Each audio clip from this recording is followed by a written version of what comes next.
তৃণমূলেরই? দেখো, ভোটার কোনোদিন কারোর নিজস্ব সম্পত্তি হয় না, কিন্তু ঠিকই যেটা তুমি বললে যে দীর্ঘদিন ধরে ওখানে আরএসপি তথা বামপন্থীদের একটা ভোট ব্যাংক ছিল, এবং নিশ্চিতভাবে যদি দেখা যায় 2011 সালেও ভালো ফলাফল কিন্তু আমরা করেছিলাম অন্য রাজ্যের অন্য জায়গার তুলনায়। সেই জায়গা থেকে স্বাভাবিকভাবে একটা সাংগঠনিক জোর ছিল এবং মানুষের সঙ্গে একটা ভালো যোগাযোগ ছিল বামপন্থীদের, বিশেষ করে আরএসপি এবং সিপিআইএম এর। কিন্তু পরবর্তীকালে আমরা দেখতে পাই যে সেই নির্বাচনের যদি ফলাফল দিয়ে আমরা বিচার করি, কারণ গণতন্ত্রের সংসদীয় গণতন্ত্র নির্বাচনের ফলাফলটাই অন্যতম বেঞ্চমার্ক ডিটারমাইন করার জন্য যে কে শক্তিশালী আর কে কম শক্তিশালী, সেখান থেকে আমাদের অর্গানাইজেশনাল দুর্বল হয় এবং মানুষ হয়তো কিছু অংশে আমাদের থেকে মুখ সরিয়ে নিয়ে কোনো বিকল্পের সন্ধান করে প্রথমে 16 সালের দিকে তৃণমূলের দিকে পা বাড়ায়, পরবর্তীকালে বিজেপির দিকে পা বাড়ায়। যদিও মাদারিহাট অঞ্চল যেটা কথা তুমি বলছো সেটা 2016 সালেও বিজেপি জয়লাভ করে। এই মনোজ টিগ্গা যিনি এখন ওই আলিপুরদুয়ারের এমপি, তিনি ওখানে এমএলএ ছিলেন 2021 এবং 2016-তে। এবং 2011 ফলাফলেও কিন্তু দ্বিতীয় শক্তি হিসেবে বোধহয় ভুল না করলে বিজেপি ছিল, বামপন্থীরা জিতেছিল। কিন্তু সেই জায়গা থেকে যদি দেখা যায় যে দীর্ঘদিন ধরে মমতা বন্দ্যোপাধ্যায় হোক বা বিজেপি হোক যে প্রচারটা করেছিল যে চা বাগানের অবস্থা ভালো নয়, এতদিন বামপন্থীরা সরকার থাকাকালীনও শেষের দিকে বিশেষ করে খুব একটা সুবিধা হয়নি, ওখানকার চা বাগানের শ্রমিকদের এবং চা বাগান নিয়ে বেশ কিছু সমস্যা ছিল, আমরা সেই সমস্যার সমাধান করে দেবো, সেই জায়গাতেই কিন্তু চা বাগানের মানুষ তৃণমূলকে বা বিজেপিকে ভোট দিয়েছিল। চা বাগান শ্রমিকদের তো অনেকটা এখন মানে তুলনামূলকভাবে তো উন্নতি হয়েছে। না, আমি বলছি উন্নতি হয়েছে, মজুরি বেড়েছে, চা সুন্দরী সহ নানান প্রকল্প এবং কেন্দ্রেরও অনেক আমি আবার প্রকল্প বলছি রয়েছে। মজুরি বেড়েছে মানে ধরো আজ থেকে 2011 সালে 100 টাকার যে মূল্য ছিল 2025 সালে দাঁড়িয়ে তো 100 টাকার সে মূল্য নেই, এখন সে 100 টাকার মূল্য হয়তো 200 টাকার কাছাকাছি হয়ে গেছে। কিন্তু তখন হয়তো দেওয়া, আমি একটা ফর এক্সাম্পল, তখন যদি 80 টাকা দেওয়া হতো, এখন হয়তো সেটা 120 টাকা বা 150 টাকা দেওয়া হয়, কিন্তু সেই 200 টাকা আর 150 টাকার মধ্যে পার্থক্য থেকে যাচ্ছে। আমি বলছি দেখুন, পশ্চিমবঙ্গে তৃণমূল সরকার আসার পর আমরা দেখেছি বিভিন্ন প্রকল্পর নাম হয়েছে, একাধিক নাম, এই তুমি একটা প্রকল্পের নাম বললে আরো একাধিক নাম বেরোতে পারে। সেই অনেক প্রকল্প আমরা দেখা গেছে যে প্রকল্পগুলো হয়তো প্রি এক্সিস্টিং প্রকল্প, সেটার নাম পাল্টানো হয়েছে। হতে পারে যে কিছু প্রচার বাড়ানো হয়েছে বলে তোমার কাছে বা আমার কাছে এত সহজে হয়েছে। এবং এটাও মাথায় রাখতে হবে 2011 সালে কিন্তু সোশ্যাল মিডিয়া বা সামাজিক মাধ্যম, তোমরা তো যথেষ্ট এখন সেটা আমি বলছি 2025 সালে দাঁড়িয়ে কিন্তু সোশ্যাল মিডিয়া একটা গুরুত্বপূর্ণ জায়গা, সেখানে হয়তো মানুষের কাছে খবরটা অনেক পৌঁছে যায়। যেমন একটা দিক তুমি বলতে পারো 11 সালের ক্ষেত্রে প্রচার করে মানুষকে আনাটা কঠিন ছিল, এখন সেটা অনেক সহজ। দেখো, এইসব তো তোমাদেরই জায়গা ছিল। আমার না খুব অবাক লাগে একদিন ভাবতে, এই লোকটাই হয়তো 2 বছর আগে বা 3 বছর আগে ক্লিপিং খুললে দেখা যাবে যে হয়তো মমতা ব্যানার্জিকে গালাগালি দিচ্ছে, গালমন্দ করছে। কি অবাক করা রাজনীতি এখন পরিস্থিতিতে এমন জায়গায় চলে গেছে বাংলায় যে সকালবেলা এক কথা, রাত্রিবেলা এক কথা। আজকে আমি ব্যক্তি দিয়ে বলছি না, কিন্তু এটা তো ঠিক কথা যে পশ্চিমবঙ্গের যদি বর্তমান পরিস্থিতি দেখো 11-র পর থেকে আমরা বিভিন্ন অ্যাডমিনিস্ট্রেটিভ মিটিং দেখি, যেটা কি প্রকাশ্যে মিটিং হয়, লাইভ স্ক্রিনিং হয়, কিন্তু আমি ঘটনাচক্রে দেখি যে হয়তো প্রাক্তন বিধায়ককে ডাকা হয়, প্রাক্তন এমপিকে ডাকা হয়, তারা হয়তো দলবদল করবে কি করবে না সেটা এখনো বলতে পারবো না, কারণ অফিসিয়ালি তো কেউ দলবদল করেনি। কিন্তু যারা নাকি ওখানকার নির্বাচিত বিধায়ক, নির্বাচিত এমপি বা জনপ্রতিনিধি, তারা ডাক পায় না। এটা খালি যে একসময় হয়তো সিপিএম এর সঙ্গে হতো, যখন সিপিএম এর এমএলএ এমপি ছিল, এখন ঘটনাচক্রে সিপিএম এর এমএলএ নেই বিধানসভায়, এখন অন্য দলের আছে, তারা কিন্তু ডাক পায় না। আসলে দেখুন, এই যে এত ধরনের গল্প কথা যে অমুক উন্নয়ন হয়েছে, অমুক হয়েছে, তমুক হয়েছে, বা একটা ওপর একটা চলে, পরিস্থিতি চলে, কিন্তু ঘটনাচক্রে যখন আপনি ওই নির্দিষ্ট জায়গাগুলোতে যান, মানুষের মধ্যে কিন্তু সেই বঞ্চনাগুলো আজও রয়েছে। আমি আপনাকে বলি একটা কথা, এই যে নির্বাচনের কথা উঠে এলো, মাদারিহাটের ভোটের কথা, ঠিক যে সিপিএম বা বামপন্থীরা ওখানে খুব একটা প্রাসঙ্গিক শক্তি ছিল না, বামপন্থীরা আমি এখন কথা বলছি এই 24-এর উপনির্বাচনের কথা বলছি, সেখানে আমরা খুব বাজে রেজাল্ট করেছি তো মানতে হবে। কিন্তু আপনি এটা মনে করেন যে উপনির্বাচনগুলো হয়েছে গত কিছুদিন আগে, কিছু মাস আগে, সে নির্বাচনগুলো সঠিকভাবে হয়েছে?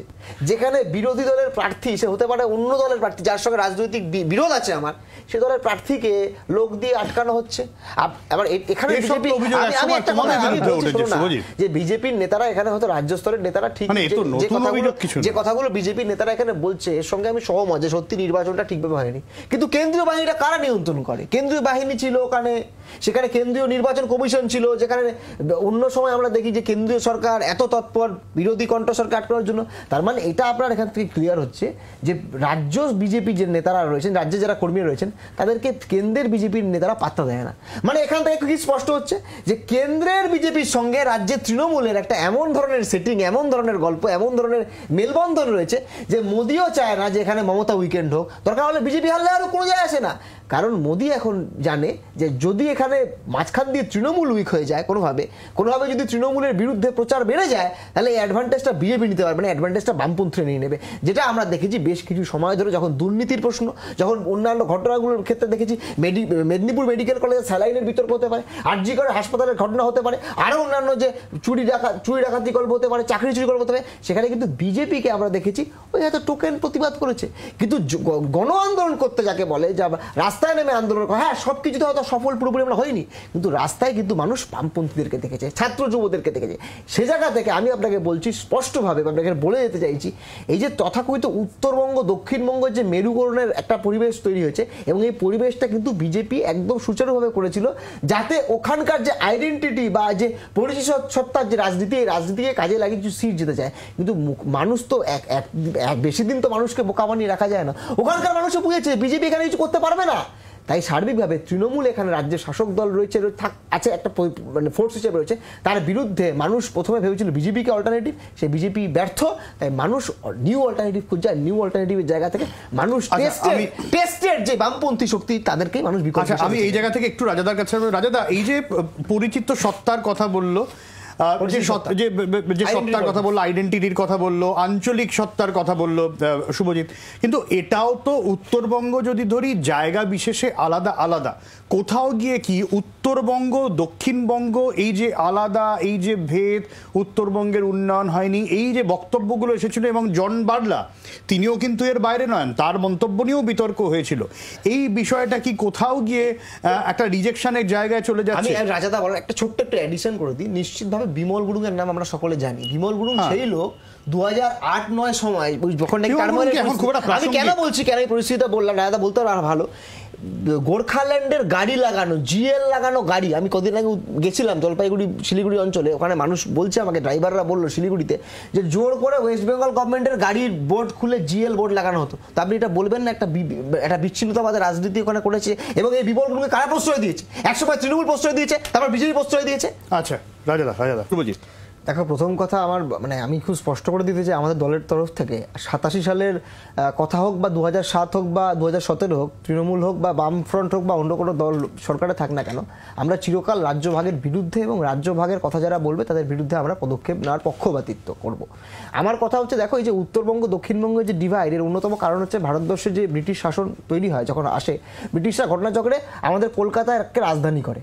রাজধানীটা যদি আজকে জলপাইগুড়ি বা শিলিগুড়িতে হতো বা যদি মালদাতে হতো, তাহলে কথাটা অন্য হতো। এখন কলকাতার লোক বলতে আমরা বঞ্চনার শিকার হচ্ছি। আসলে এটা জিওগ্রাফিক্যাল কারণ। এখন কলকাতায় বেশি কলেজ কেন আছে, কলকাতায় কেন বেশি লোক থাকে, কেন কলকাতা ক্যাপিটাল, সেটা তাহলে প্রশ্ন করতে গেলে ব্রিটিশ জায়গায় যেতে হয়, সে প্রশ্ন তো আমি যাবো না। কিন্তু আসলে এই যে বিভিন্ন আইডেন্টিটি, এই যে ধরো কামতাপুরি হতে পারে, রাজবংশী হতে পারে, দিনাজপুরের কিছু বিষয় থাকতে পারে, তাহলে তো এরকম করতে করতে তো পশ্চিমবঙ্গে যা অবস্থা হবে, উত্তর 24 পরগনা, দক্ষিণ 24 পরগনা, কলকাতা মিলে একটা রাজ্য হবে, আর বাকি সবাই আলাদা আইডেন্টিটি ভাগ হয়ে যাবে। আমরা আইডেন্টিটির বিরুদ্ধে, আইডেন্টিটির কথাগুলোকে তুলে নেওয়ার পক্ষে, কিন্তু আইডেন্টিটি পলিটিক্স যারা করে তাদের বিরুদ্ধে সবসময় স্ট্যান্ড নেব। দুই, আমার লাস্ট কথা যেটা বলার, উত্তরবঙ্গ দক্ষিণবঙ্গর ভাগাভাগি করে কোনো উন্নয়ন করা যাবে। উন্নয়ন করতে গেলে রাজ্যের সার্বিক উন্নয়ন করতে হবে, কিন্তু সেটা মমতা ব্যানার্জি করার জন্য এই কাজ করছে না। মমতা ব্যানার্জি আসলে চাইছে যে বিজেপি প্রায় বলতে গেলে উঠে গেছে যার মতো পরিস্থিতি, তাদেরকে কিছু রিজেক্টেড নেতাকে তুলে এনে যদি কিছু করা যায়, এই ব্যবস্থার জন্য। আচ্ছা, খুব সংক্ষেপে বিষয়।